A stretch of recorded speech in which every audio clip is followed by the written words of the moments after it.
Good morning, Playmakers. Welcome to Draft Week. The NFL Draft starts tomorrow, and I don't know about you guys, but I cannot wait for the Jaguars to make their first pick, which, if I may add, is still wide open for who will be chosen. But before we get too excited, there was an incident this weekend involving Yankees fans throwing trash at Guardians players. After this poor showing of sportsmanship, it made me think, who is the worst fan base in all of sports?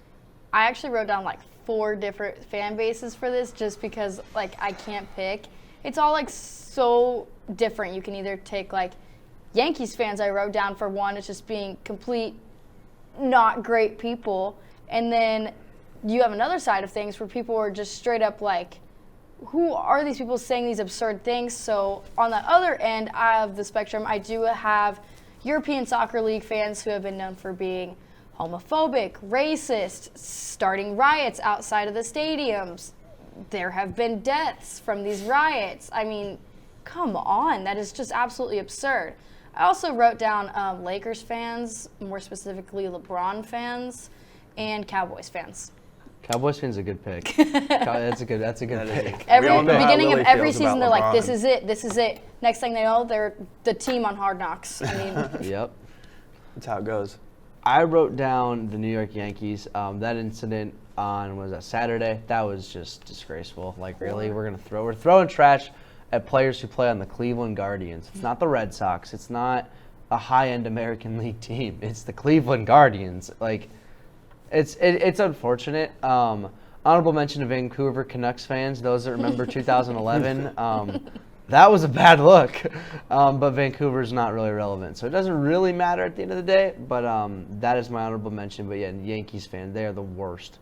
Yeah, Duke fans as well. Sorry. I would have to agree with Lily on the Lakers fans. You just can't say anything negative without them completely dishonoring you and just going off. But Chiefs fans are definitely making their way up there, in my opinion. But honestly, these fan bases definitely do not deserve any more of the screen time we have given them. So let's move on. With the NBA playoffs in full swing, what is a hot take you guys have that is so controversial it is cancel-worthy? Cancel-worthy takes. I think most people know what I'm going to say here. I'm going to take the Nuggets in 7 against Golden State. Okay. You know what happens when Golden State? You know what happens when Golden State is up 3-1 in a series? Yeah, but. Yeah, usually they're not playing the Nuggets, though. Yeah, that is true. Okay. Anyways, my more realistic hot take here is that we have already seen the best of LeBron James. He has peaked. Time out. How is that a hot take? The man is almost 40 years old, yeah, has accomplished everything you could ever want to accomplish in the game of basketball, and we've seen the best of him. Gosh. I don't know, maybe another MVP, another ring, more at 40 years old? You are expecting a lot out of people expect too much of him to begin with. I mean, he's fraudulent. Okay. Fraudulent. We're going to turn this into a GOAT debate. Drama queen. No, that's not the debate we're having here. The debate we're having here is that's not a hot take because LeBron James is 38 years old by now. What does LeBron James not accomplish in the game of basketball that you want him to accomplish still? Answer that question.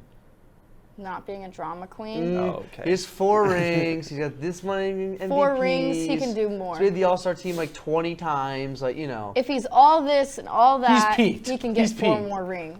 Yeah, everyone peaks when they make the All-Star team 20 times and wins 4 rings. Yeah, you can't get much better than that, honestly. But no, my take, moving away from LeBron, because we all know how Lily feels about LeBron. Right.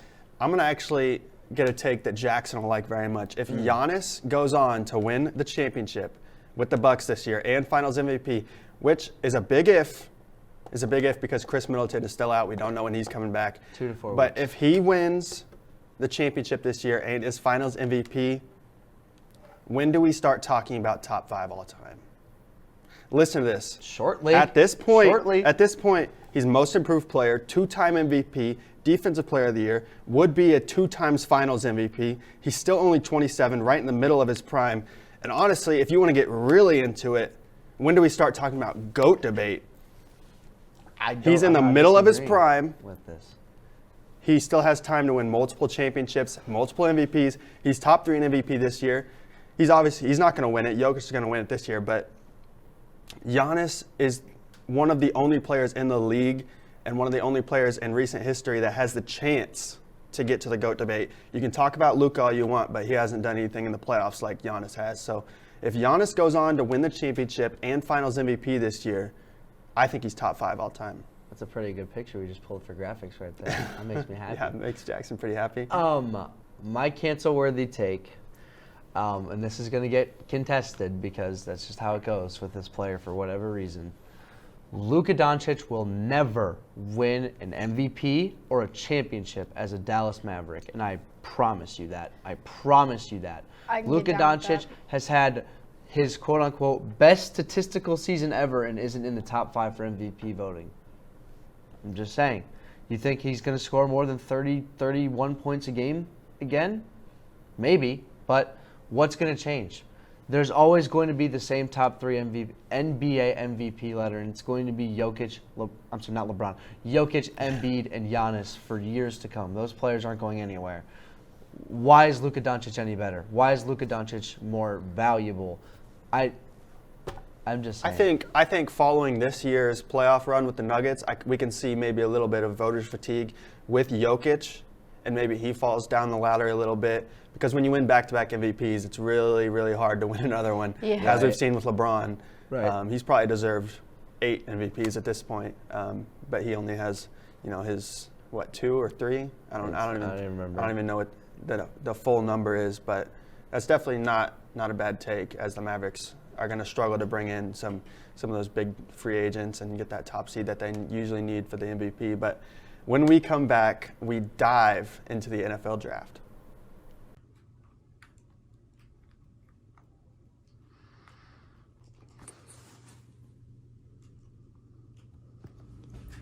Hey Addison, you want to play Barbie? I'm busy right now.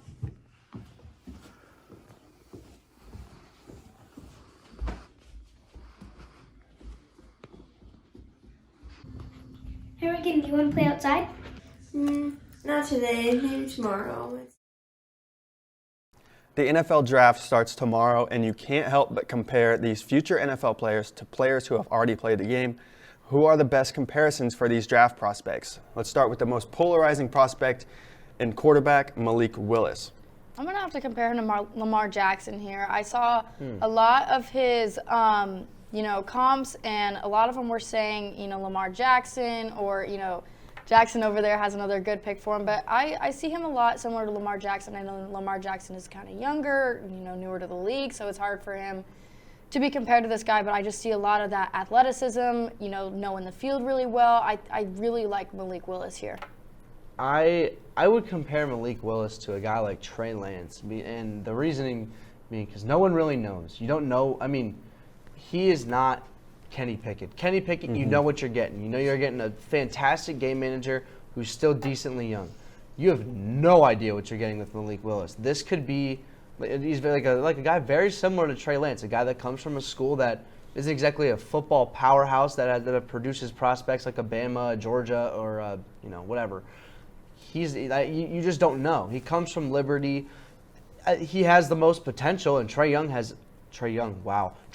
has a ton of. They both have a ton of potential, but different sports. Trey Lance has a ton of potential. You just don't. You have to figure out a good way to harness it and a good way, It's all situation dependent, and Trey Lance didn't exactly get the best situation in San Francisco because we don't know what's going on in San Francisco right now. But I think those two are very comparable in the sense that they have out-of-this-world potential. It's just you have to find some team to harness it, and, it's all situation dependent. Yeah, Malik Willis was the hardest to compare for me because I think he has the most potential in the draft out of all the players. He's not the best right now, but he could easily be the best player out of this draft by the end of his career. Mm-hmm. As I said, he has so much potential. I think he could be Josh Allen or he could be Jamarcus Russell. But the guy I landed on was a young Mike Vick. He's going to start off as more of a running threat than a throwing threat. He's got a cannon of an arm just like Mike Vick did. And he's just got to put it all together. And if he can put it all together, he's going to be the best quarterback in this draft, a top 10 quarterback in the league. But that's a lot. You're asking a lot. You saw with Robert Griffin, obviously injuries played a big part in him, but he just couldn't ever get it all together. And you see he's on TV now. So, right. Malik Willis is is just a hard one, but he's definitely got that potential. Next, I want to talk about a guy who's definitely a top 5 receiver in this draft, depending on where you place him. Jameson Williams. What do you guys think for Jameson Williams? I have him comparable to a Deshaun Jackson. You know, he declared for the draft in 2008, Deshaun Jackson, and I mean, he was the only Pac-10 team, or he played for Cal, so they were the only Pac-10 team to kind of disappoint in the conference that year. It was a very highly competitive year. I mean, he had a great season, or a great career in the NFL. I love his athleticism. Again, that's one of those guys who gets out on the field and makes an immediate impact, and I think that we could see an immediate impact with Jameson Williams here. My comparison to Jameson Williams is John Ross. Be like, oh, you think he's a bust? No, I don't think he's a bust. I think those two are very similar players because they could just flat out fly. And if you get them in the open field, I mean, there's very few more people that are more dangerous than Jameson Williams in the open field, and that's in the NFL now and obviously in the college game. But you got to stay healthy. John Ross would have been fantastic, likely, if he could have stayed healthy. Tell me you wouldn't have loved to see a healthy John Ross and a Joe Burrow? Like, that adds another element to this Bengals offense back when he was on the Bengals, that would have made them, even better team. If Jameson Williams can stay healthy, he has through-the-roof potential. But that's the thing. He's coming off an ACL injury, and you're never the same coming off an ACL injury. We'll just have to see how it all plays out, but that's my comparison is John Ross. Well, Jameson Williams and John Ross have one thing different, and that's Jameson Williams is 6'2". He's a lot taller than I thought he was going into this, and I compared him to CeeDee Lamb. He's got almost identical size. They've got the speed. They've got the shiftiness. As I said, very similar in size. Jameson may be a step faster, but overall, I like the CeeDee Lamb comparison. Let's end it off with an edge rusher. Maybe the top player in this draft on my big board, but Kayvon Thibodeau, polarizing prospect. Who do you guys think he compares to the most? I wrote down here can't speak. Davion Clowney. This one was hard for me too. I saw a lot of people comparing Thibodeau to like TJ Watt. They were saying all these comparisons between all these big edges going potentially top 3. I think that you have Aiden Hutchinson, you got Thibodeau, and you got Javon Williams. I mean, it's hard to say, who's going to be produce the most and who's going to be the best, but, this was my hardest one, so I don't know what to say here still. It's just kind of like I don't know. Anyone else want to take this one? Real quick, I think Kayvon Thibodeau reminds me the most of Chase Young. Is a guy that has through-the-roof potential, is very quick, can get off the line very quick. But again, it's all situation dependent. Chase Young has gotten a chance to shine in Washington, and because they kind of gave him, you play where you want. You can play on the left. You can play on the right. You can do what you want. This is the Washington Commanders at the end of the day, So it just depends on where Kayvon Thibodeau goes. But I mean, I think if you give him the keys to your D line, I think you'll have a very successful centerpiece there. Yeah, I like Kayvon Thibodeau compared to Von Miller. I love Von Miller as a Broncos fan. I've had a Von Miller jersey almost all my life. He's got an elite get off, quick. He's got strong moves, uber athletic. He's bendy, flexible. He's got elite technique, and I think he can be one of the best pass rushers, definitely in this draft, but I think he has potential to be the best in the league eventually. I like that. But these comparisons are definitely very believable, but these prospects may not be the best in our eyes. We will start at quarterback. Who is your guys' top quarterback in the draft? No doubt in my mind, Kenny Pickett. He has the ability to make third-level throws considering his arm power. His mobility is there for him to escape or extend when things go south. I mean, his best trait is his ability to read out of the pocket, which most players, don't have at that position. You see a lot of those new guys when they get in the league, they get in the pocket and they panic when they are scrambled and things don't go well. He can develop quickly as a starter, and last season he completed 67.2% of his passes and was off target just 9% of his throws. I think that he will make an immediate impact on any team that he finds himself on. I'm going to go with Malik Willis as the more. I mean, from a pure talent standpoint, I don't want a game manager. I don't want a 23-year-old game manager coming out of the draft. I want someone who's going to change my franchise. Kenny Pickett's not going to change your franchise, and that's just as simple as it goes. It's just as simple as it is. Kenny Pickett is not a franchise-altering player. Malik Willis has the chance to be a franchise-altering player, and that's obviously what you want with the draft pick. So I want Malik Willis. He's the more talented quarterback. Yeah, with a draft like this, that's not very strong in the quarterback class. You want the guy with the most upside. Right. And Malik Willis has all-pro upside. He might be the best pure runner out of anybody in this class. He's got a cannon for an arm. A lot of people say he's got these technical issues, but I just don't see it. He misses a few throws here and there, but honestly, he's got the ability to make these NFL-type throws, and I'm really excited to see who takes Malik Willis in this draft and who gets this uber upside quarterback that everyone sees. But next, let's switch it over to wide receiver. Who is your guys' top receiver in this class? I know that you guys are all going to say like the same person, so I decided to switch it up a little bit. Someone that I've been talking about forever is Drake London from USC. He's 6'4". He has the leaping ability to play high above the rim. He's showcased all of his ball skills and projects a boundary X receiver with plenty of upside and a vertical slot target in a professional offense. He has strong hands and an insane catch radius, and not to mention his route running abilities are insane.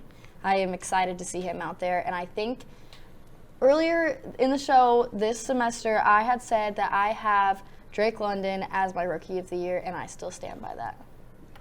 You want to talk about elite route running, you got to go with Garrett Wilson. Thank you. He's the best all-around Yeah, receiver. He does it all. He's got the contested catch ability.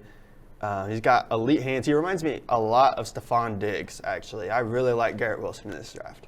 Lily, real quick, can you name like one or two good Pac-12 wide receivers in the NFL right now? Just one or two. There aren't a lot of them. You mentioned him earlier. If any of them. Deshaun Jackson's probably one of He's the not best. in the. Does he even count? Is he still in the league? That's fair. That's fair. There aren't many of them. There are a lot of them that have came from the Big Ten and Ohio State, obviously. But I'm just saying, I don't like Pac-12 wide receivers. I don't like Pac-12 players for that much. But I rest my case. Well, who do you guys think the best running back is? A lot of running backs getting talk right now. We don't know if anybody's going in the round one at the running back position, but who do you guys have at the top? Again, I don't want to say the same names over and over again, so we can highlight other players. So I'm saying Kenneth Walker from Michigan State. He has a compact pro frame with the lower body power and contact balance to bounce off of defenders. He has a strong volume as a runner with speed to hit the edge and holds physical traits as a number one back in the pros. He averaged 3.8 yards per rush after first contact and broke 39 tackles last season. Well, I like Kenneth Walker. I think he's number two on my list. Breece Hall is my number one. He's the most complete back in the class. He can run, he can catch, he can withstand a three-down workload. He's been a three-down back at Iowa State in the Big 12 since his sophomore year. I think this guy is the top guy in this draft, and I think he's going to make a day one impact pretty quickly. As far as Kenneth Walker goes, someone who watches a lot of Michigan State football, I was born on the campus there, for those that don't know. I moved to Milwaukee young, but I was born on the campus of Michigan State, so I watch their games all the time, obviously. The Michigan game is what's carrying Kenneth Walker here. Kenneth Walker is a good running back. He's not great. The Michigan game, he played fantastic. And I think the scouts look at that and be like, oh, he played against Aiden Hutchinson and ran for 5 touchdowns or whatever. Like, Kenneth Walker played great, but that was one game. I still think he's good, but when you're looking, like Caleb said, running back class not great this year either. You're looking for the most upside, and you get the most upside with a guy like Breece Hall. Yeah, I like that pick. So we're going to wrap it up with a few more. Who is your guys' top corner in this draft? Sauce Gardner. I like Sauce Gardner too. I think he's got legit lockdown capability. Does everyone agree with that? Yeah. Everyone thinks Sauce Gardner. It's pretty. Derek Stingley has potential to be up there, but who do you guys think is the top linebacker in this draft? I got my guy. I love my guy, and Devin Lloyd. I think he's got today's linebacker build. Okay. He's long, athletic. He's got everything you want. I said Devin Lloyd too. He's highly productive. He holds physical traits to make impact plays. He had 99 tackles last season, including 18 for loss.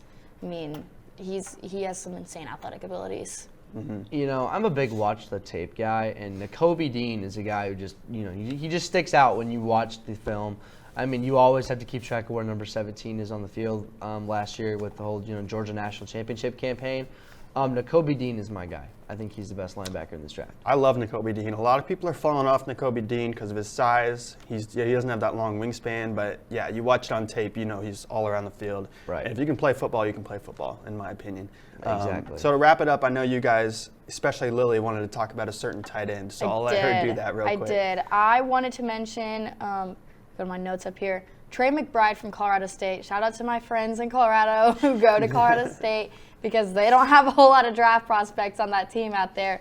I did want to mention Trey McBride. He's 6'3", 259 pounds, tight end, has the best pass catching skills I have seen from any tight end in this draft, and he can play inline to work the middle of the field of flex as an outside target in like any sort of formation that they've got going on. And not to mention, he's an amazing blocker, and he will impact the run game and a professional offense immediately. I really like Trey McBride here.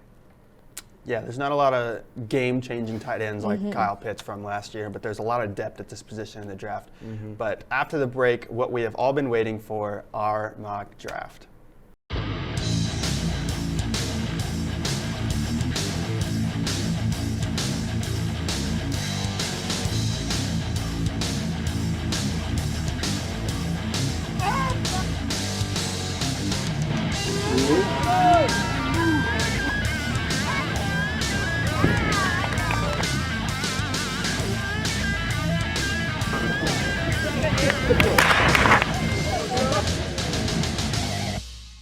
The draft is wild and unpredictable, and we are here for it.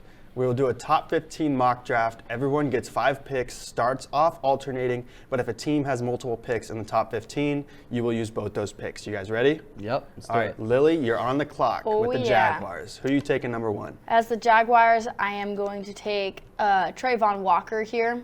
Ooh, Really, Okay. I think that he's trended upwards, and I like him as a number 1 pick now. Yeah, I like Trayvon Walker, fits with the Jaguars, can play inside, allow for all the pass rushers to play at the same time. But you left me with the perfect guy for Detroit. Yeah. Aiden Hutchinson gets to stay in Michigan, fits perfectly in Dan Campbell's defense, and comes in as probably the most pro-ready pass rusher in this draft. He doesn't have the most upside in my opinion, but it's just so good of a fit. You got to take Aiden Hutchinson number 2. Yeah, I like both of those picks. I'm on the clock with the Houston Texans, and there are a lot of things the Houston Texans could do. They could go corner. We here could go corner. But I think if you're going to commit to a guy like Davis Mills, you're going to need a guy like Evan Neal to protect your quarterback. So I'm going to take Evan Neal, offensive lineman from Alabama. I like that pick. So you got back-to-back. You're up with the Jets. I do. The Jets. A lot of things you could do here. This team needs a lot of help, and they need to get these picks right. So I am going to go to the defensive side of the ball, and I'm going to pick Sauce Gardner. Okay. This team needs a lot of corner help. They're not very good on the defensive side of the ball, or the offensive side of the ball for that matter. But I'm going to take Sauce Gardner. You get a pro-ready cornerback, a guy who can play for you day one. I'm going to take Sauce Gardner. I like Sauce Gardner a lot. I like that pick. I don't think Sauce Gardner makes it out of the top 5, whether it be Houston or the Jets taking him at 4. Right. Even the Giants who take him at 5, which is where I'm at now. Right. But you guys left me a perfect player that I want to draft. Ike Mekwonu is the perfect left tackle or right tackle to pair with Andrew Thomas on this team.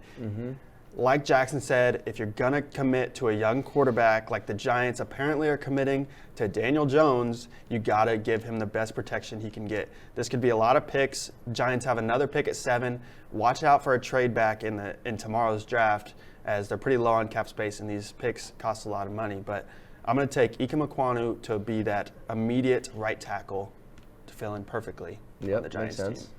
It's a good pick. Dang it. Okay. As the Carolina Panthers, I am going to take Kenny Pickett. Oh, God. Okay, interesting. Not Malik Willis. Huh? Unless they trade down for whatever reason, this is their only chance to get a solid quarterback. They don't have any picks the second day of the draft, Interestingly enough, a lot of people said that Sam Darnold comes up in the comp pool, but considering arm talent on deep passes, accuracy, speed when the ball travels, en route to the catcher, I think that Kenny Pickett will be a great option for the Carolina Panthers here. Okay, so I am back up with the Giants. That left me with an interesting choice because I had one guy etched in because I thought Malik Willis was going to go right there, but now you think Daniel Jones is the starting quarterback for the Giants. Would you get a guy like Malik Willis to come in and be this guy that Brian Dabble, new offensive coordinator, really wants, like Josh Allen, or do you get this super talented pass rusher that's falling for some reason in Kayvon Thibodeau? Oh, man.